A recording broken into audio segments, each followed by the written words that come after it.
So good afternoon, ladies and gentlemen. What a pleasure it is to be here today at the invitation of the Fort Saskatchewan Chamber of Commerce. On behalf of City Council, we appreciate the annual opportunity to update you on the happenings in Fort Saskatchewan from the perspective of City Council and this year also our administration. Thank you to the organizers of today's event. I'm going to start off by just reaffirming our City Council and senior management who are joining us here today. Councillor Jib Sabatoye, Councillor Gordon Harris, Councillor Deanna Lennox, Councillor Lisa Macon, and Councillor Ed Sperling. And from our leadership team, we have our City Manager Troy Fleming, One Division General Manager John Dance, and of course our Acting General Manager Janelle Smith.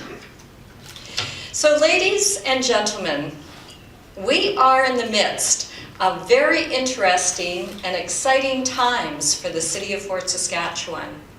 And I hope you took a look at those slides that were being put on this slideshow.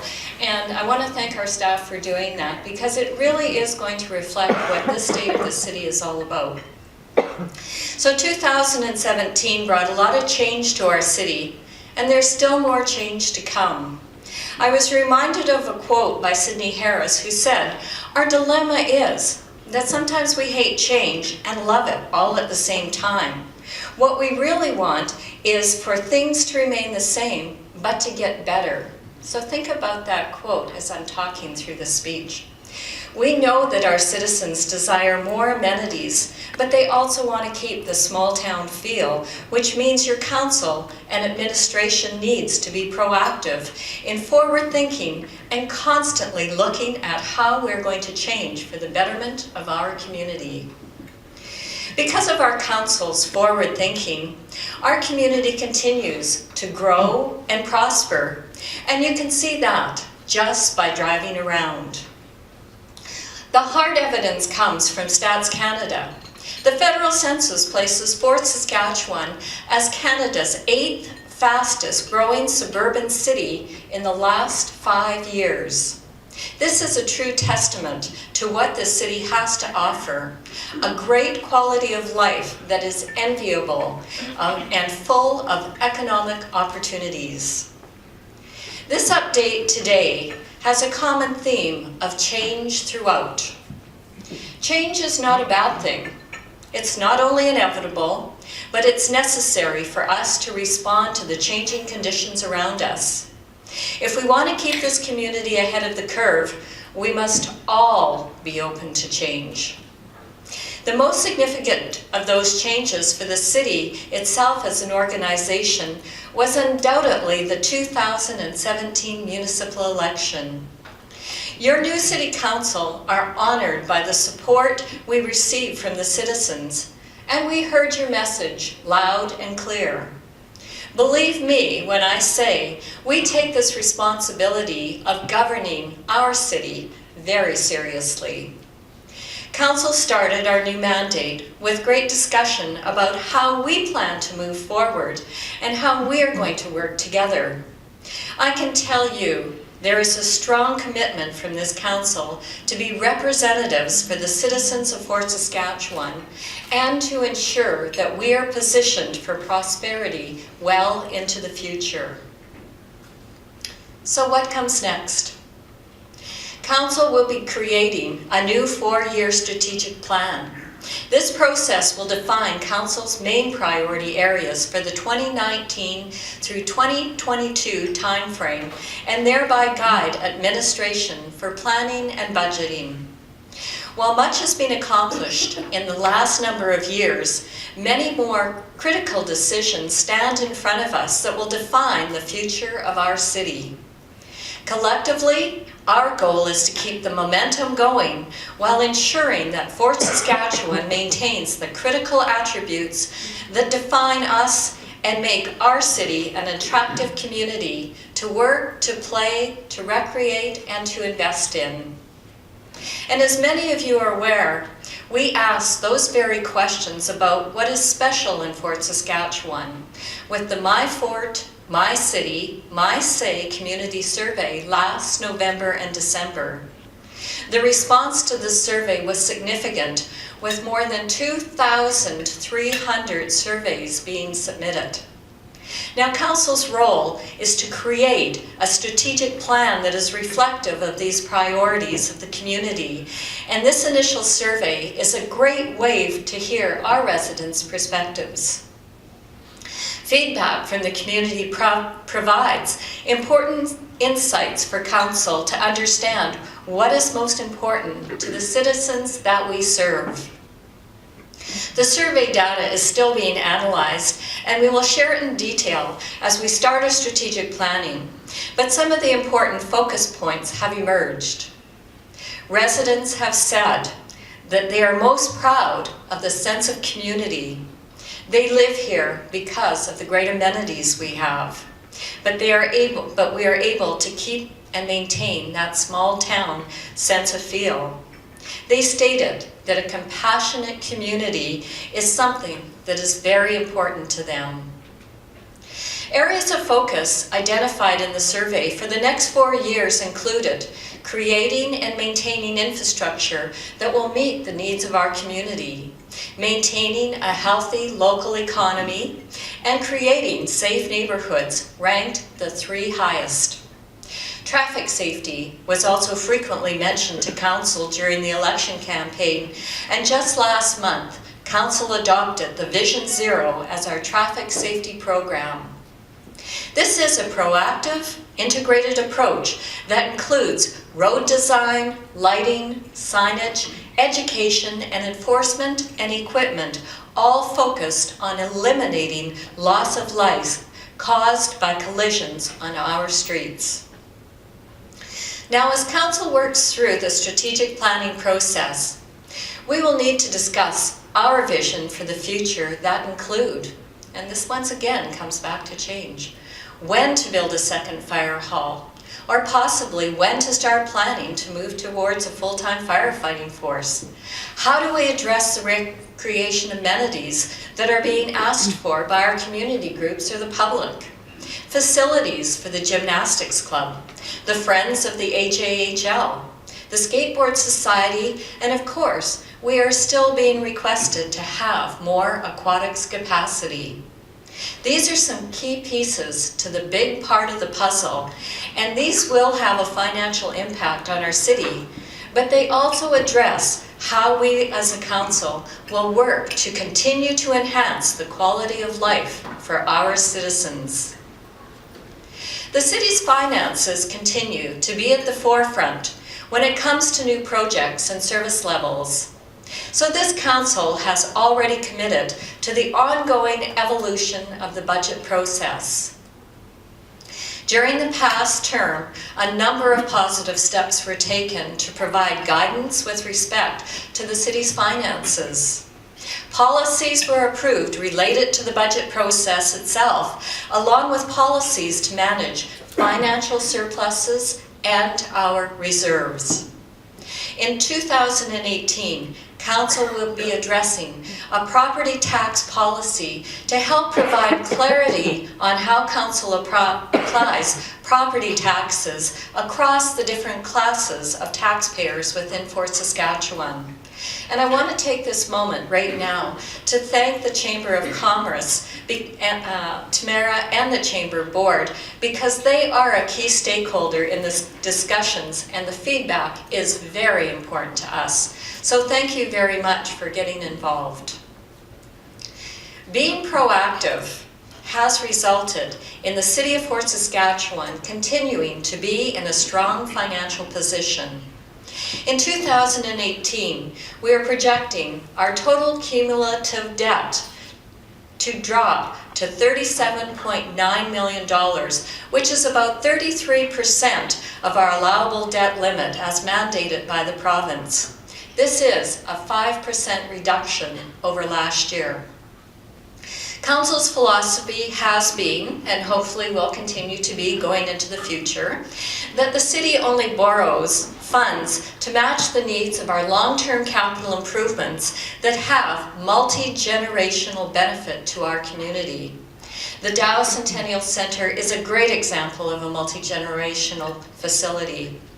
In addition to that, new contributions to the city's reserves in 2018 budget will help ensure that the city has cash on hand to deal with future infrastructure priorities and help us absorb any unforeseen circumstances.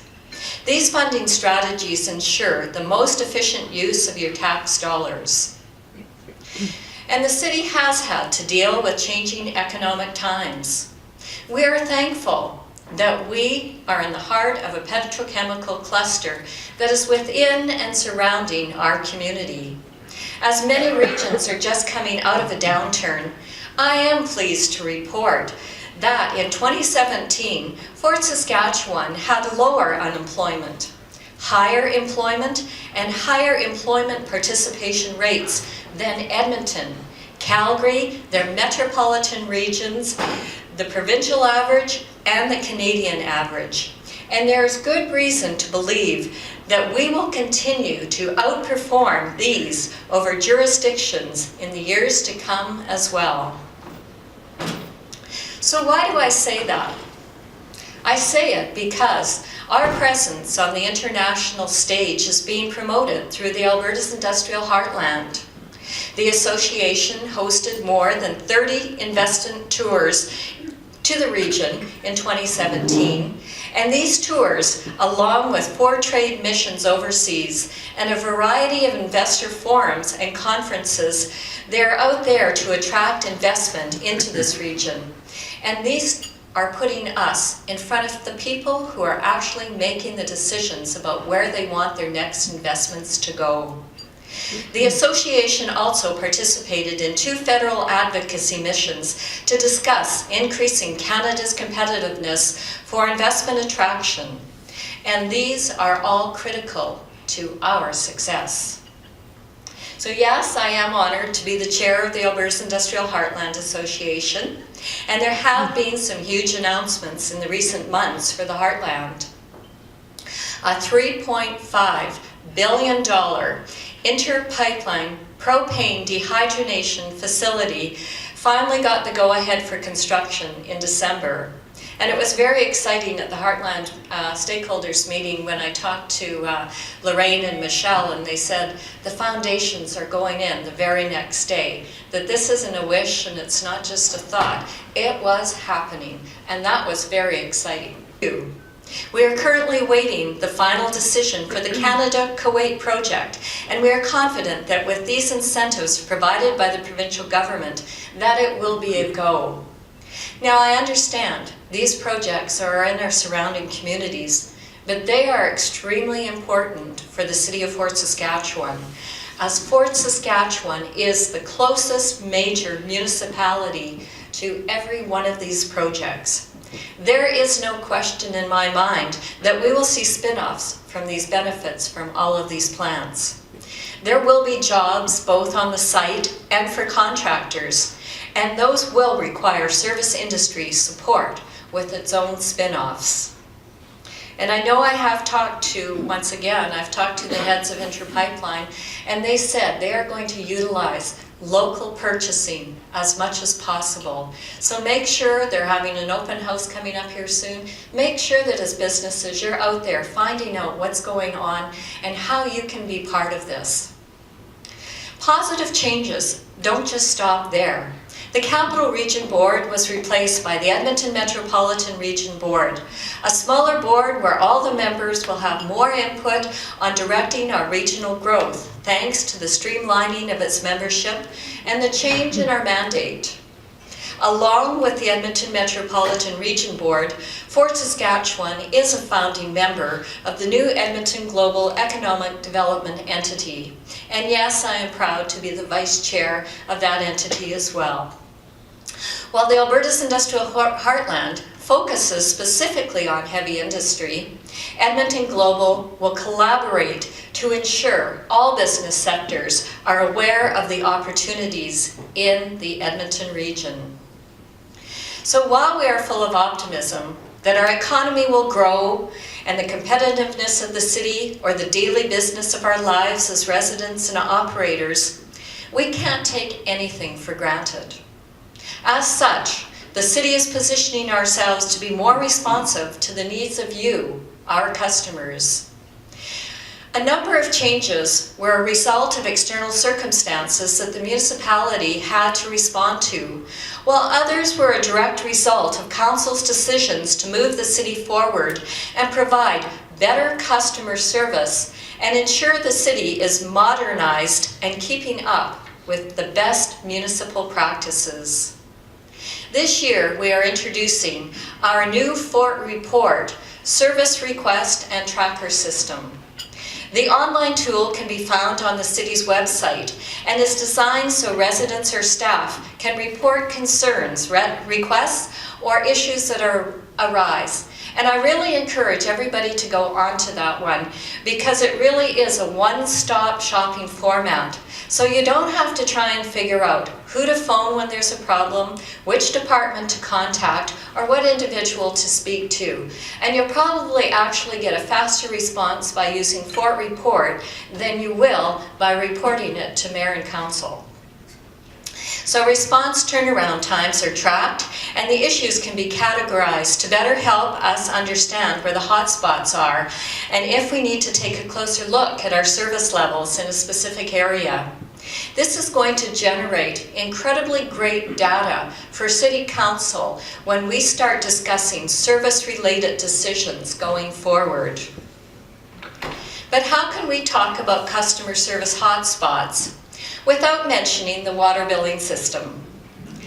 Over the past couple of years, Council and administration have been working hard to continue to change and modernize our policies and infrastructure to give the community the utmost confidence in our billing practices. We have moved towards a monthly billing cycle. We're addressing a policy to mitigate the cost of exceptionally high water bills due to unforeseen circumstances. And we are improving water meter reading technology that will eventually provide citizens with real-time data on their water consumption. This in turn will help people concerned about water bills be able to closely track their water consumption and help the city gather more consumption data or troubleshoot potential issues. And I really want to thank our staff because they have been at the forefront of this. And Council doesn't know what policies need to be changed or what actions need to happen. So we do want to thank Troy and his staff for getting out there and being on top of this. Now, customer service for our citizens takes many forms as we must respond to a wide range of unique needs. Council understands the up and down economy can have an adverse effect on families, and we need to do our part where we can to enhance the lives of those who are most vulnerable. Helping residents secure adequate housing and transit has and will continue to be a challenge for us. But it is not to say we're going to stop. We need to keep moving forward. On a very positive note, 2017 was a major step forward for the city on the housing file through the Habitat for Humanity Jimmy and Rosalind Carter Bill that we hosted in July. Having the Carter Bill in Fort Saskatchewan meant a visit from former U.S. President Jimmy Carter and his wife Rosalind, and our involvement in the project earned us positive national and international media that will go on for decades to come. But more importantly, we came together as a community to build homes that will provide families a place where they can feel safe, secure, and pride of home ownership. Adding these new houses to our existing inventory, Habitat for Humanity will now be self-sustaining and able to build a new home in Fort Saskatchewan on an annual basis. The valued partnership with Habitat for Humanity is just one of these significant regional partnerships that has really inspired change for a growing and thriving Fort Saskatchewan. Many other partnerships exist. Partnerships include working with the provincial government, our school boards, and other entities, and these efforts continue to have good results. This past year, past fall, Fort Saskatchewan opened the first new school in over 30 years, which was the South Point School in South Point. We are eagerly awaiting the opening of the new St. Andre Bassett Catholic High School, which is scheduled to open this fall for grades 9 through 12 on the Dow Centennial Centre site. As a point of reference, and just keep this in mind, since 2006, we have grown over 70%, or over 10,000 residents. This is a good thing, but our continued growth, we know we are going to have to anticipate that we will need another school approved soon. So our lobbying and advocating and our partnerships are even more critical and vital now. So the work doesn't just stop because we've got these two new schools. The work continues. Of course, we all want to acknowledge the 2017 announcement we have long been waiting for. And I would like to thank you, MLA Jessica Littlewood, and the Government of Alberta for finally making the commitment to address the capacity issues on the Highway 15 bridge. We have been advised that Phase 1, twinning of the highway from Edmonton to the Highway 15-37 825 intersection will take place in 2018, and that the tender for Phase 2, which includes the twinning of the bridge, will be tendered later this fall. My hope is that we will, yes, let's give her a round of applause. My hope is that we will have a twinned bridge within just a very few short years, which will provide us, and not just Fort Saskatchewan, but all of the counties in the entire region, a safe way in and out of the heartland. We would also like to thank the provincial government for providing funding to complete a study on the old Dr. Turner Lodge that will guide them in making their final decision on this property. And we're also hoping for possibly a future announcement for more affordable housing. So the province is working very closely with us. And lastly, we have been advised that hospice beds are coming and opening soon in Fort Saskatchewan. And while I'm not allowed to provide any additional information on this, I'm told, stay tuned as more information becomes available in the next 2 weeks. The provincial and federal governments for sustainable grant funding that provides a growing urban centre such as ours infrastructure funding to support our growth. Funding from the Municipal Sustainability Initiative has been utilized for neighborhood road infrastructure improvements. The new high-performance sports field that will officially open later this spring. And I would like to say thank you to Taurus Projects. I'm not sure if they're here today, but they were a local company who stepped up to contribute the final funding to ensure that we would have bleachers and that this would be a complete facility when it opens in the spring. It is exciting to know that hundreds of Fort Saskatchewan youth will have a new facility that they can be proud of to host games and tournaments, which will in turn increase sports tourism in our community. And that's going to mean people using hotels, eating in your restaurants, coming and shopping in the stores. And that's what sports tourism is really all about. And that's going to be bringing them into our community instead of sending our people out of town for their games. Now, I also would like to make a special acknowledgement at this time too. And I would like to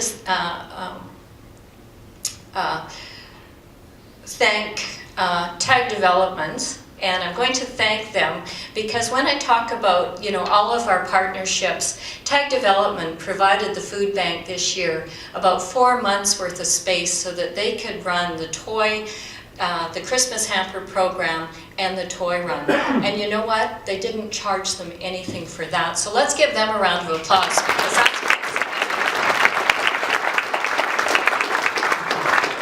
They made a lot of people happy at Christmas, but nobody seems to realize how many months it actually takes to put that together. Talking about grant funding. Green Trip funding has been utilized for our bus purchases and the new Park and Ride transit facility that will provide proper dedicated facility for our transit riders. The federal gas tax funding has been used for many projects, but some of it will be used towards reforesting the West River's edge. And of course, I want to thank all of our businesses, each one of you, our industry, our nonprofit organizations, for the work and sponsorships and the volunteer work that you provide in our community. Because as a growing community, it takes everyone working together to make our community the best it can be. And this really isn't just about mayor and council. This is about every one of us working together. So when looking back at our recent past, for the young to the old, the business owners to the working poor, 2017 brought many changes for the betterment of Fort Saskatchewan. We are pleased at our efforts to improve communication and engagement. We are proud to have made strides in our financial processes and increased transparency.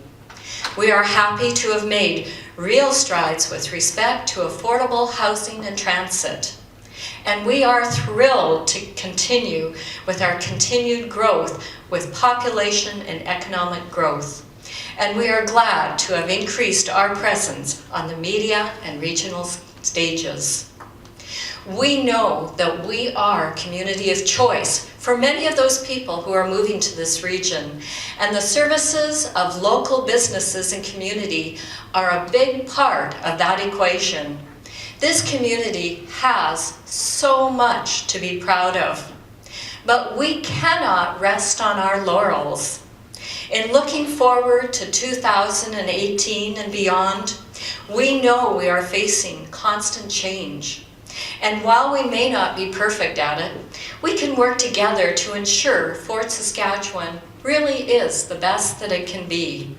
Together, City Council and administration are working hard to ensure we have good governance, service excellence, and strong regional partnerships. We know we must always be prepared for change because, as I said before, it is inevitable, and if we want to be successful, we must be prepared to change. We want to be proactive to make positive changes that are within our control, but we also have to be willing to make adjustments when changes are outside of our control. And in doing so, Council will commit to continually reflecting on where we currently are and developing a strong vision of where we need to go in the future. As Winston Churchill said, to improve is to change. To be perfect is to change often. I thank you very much for your kind attention here today. And remember, life is good in Fort Saskatchewan. Enjoy your day, and thank you very much.